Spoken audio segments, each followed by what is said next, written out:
Eh bien salut à tous les potes, c'est Théosigno et bienvenue sur ma chaîne. On se retrouve encore une fois pour le débrief de ce match du Racing face au FC Lorient. Un beau résultat et une belle victoire 4-1 à la clé.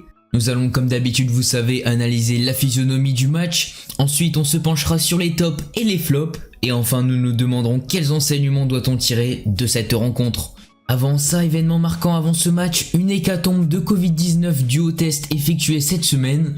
On avait donc Seko Fofana, Tony Mauricio, Ignatius Ganago, Facundo Medina et Loïc Badé positifs au coronavirus et qui seront donc absents pour ce match et devront présenter un test négatif avant la semaine prochaine. Comme une mauvaise nouvelle n'arrive jamais seule, Florian Sotoka s'était blessé au mollet lors du dernier entraînement. Il sera donc forfait pour ce match et c'est mal parti pour un retour dans le groupe dès la semaine prochaine. On recevait donc Lorient dans des conditions très moyennes, en plein dans la course à l'Europe. Analysons donc maintenant la physionomie du match.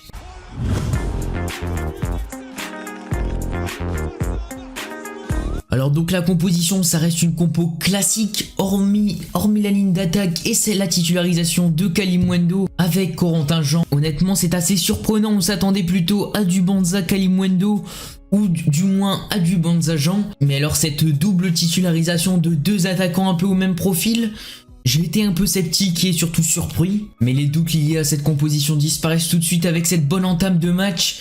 Les attaquants se trouvent bien ensemble et se trouvent surtout bien. On a maximum besoin d'une touche de balle pour déstabiliser toute la défense lorientaise.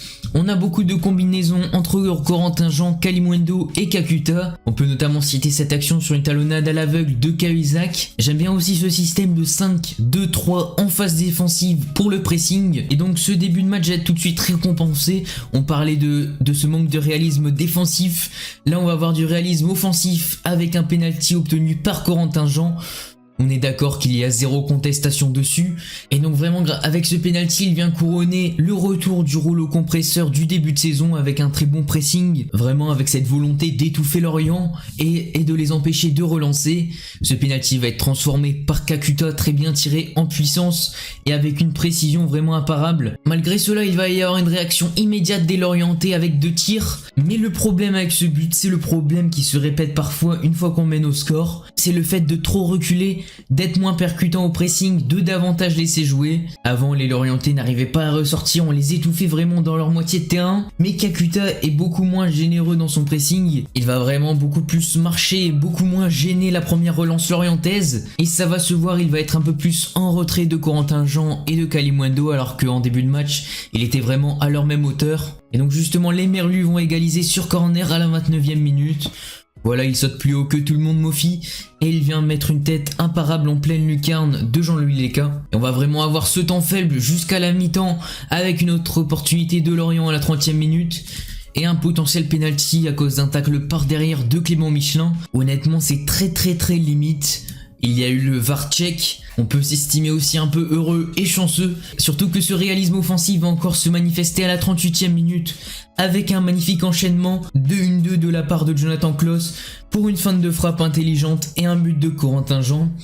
Un but vraiment qui respire le foot et qui montre vraiment notre magnifique collectif. Reprendre l'avantage juste avant cette mi-temps, c'est très bien. Et j'ai envie aussi de parler de Corentin Jean qui signe un très bon match pour l'instant. Et donc ensuite en seconde mi-temps, on va être un peu en phase de gérer et on va réussir à accentuer ce score. D'abord une première fois grâce à un but de Kalimuendo sur coup de pied arrêté. Une première volée d'Aïdara qui est stoppée par Mathieu Dreyer mais Kalimuendo qui avait bien suivi. Et puis enfin en toute fin de match un penalty obtenu par Banza et qui va être transformé par lui-même, déterminé vraiment à le transformer et qui prend à contre-pied le gardien Merlu. A noter également les entrées de David Pereira da Costa et Ansouso. Avec ce match nul entre Montpellier et Marseille hier soir et cette victoire rennaise juste avant ce match, il fallait faire le boulot, on l'a fait. On repart en plus avec 4-1. Je vous rappelle que lors de ma dernière vidéo, j'avais souligné l'importance de regarder aussi la différence de but.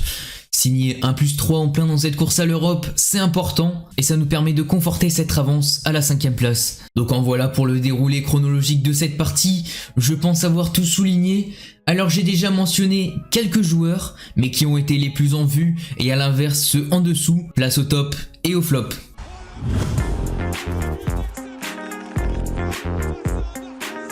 Alors pour les flops, je vous avoue que je n'ai pas non plus voulu baisser des joueurs. Je voulais juste souligner aussi dans les flops ce manque de réalisme offensif dès l'orienté puisqu'ils ont eu leur temps fort.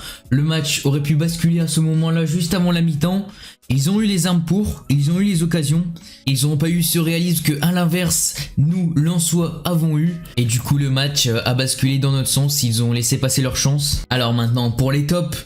Avec d'abord Corentin Jean, qui forcément était un peu la petite surprise de cette composition. Et puis honnêtement, il réalise un très bon match, il obtient un penalty, il signe un but avec une magnifique feinte de frappe et il conclut lui-même. Il était peut-être un peu déçu de sa sortie un peu précipitée dans ce match, mais honnêtement très généreux dans le pressing, très généreux dans l'effort. Il a remplacé à merveille Florian Sotoka. Maintenant, en second point, j'ai envie de souligner le coaching de Francaise. Forcément, c'était un petit pari de titulariser deux attaquants qui prenaient la profondeur. Deux attaquants avec des profils un peu similaires, Kalimundo et Corentin Jean. Au contraire, les deux là se sont bien complétés. Et grâce à de beaux ballons et des magnifiques services de Gaël Kakuta, ils ont vraiment proposé de bons appels. Et on doit leur victoire aussi grâce à eux. Mais donc enfin, j'ai surtout envie de souligner aussi cette équipe lensoise qui a été vraiment combative. Malgré 5 absents majeurs, bah voilà, on a su faire ce qu'il fallait. Les joueurs ont vraiment joué ce match avec envie, ils ont fait le boulot. Et en plus, on gagne avec un beau score. Quoi de mieux pour passer un bon week-end. Donc voilà pour cette analyse, j'espère qu'elle vous aura plu. Si c'est le cas, n'hésitez pas à vous abonner et à mettre un pouce bleu. Moi je vous dis à plus dans une prochaine vidéo. C'était Théozinho, à la semaine prochaine. Allez, salut et allez lance!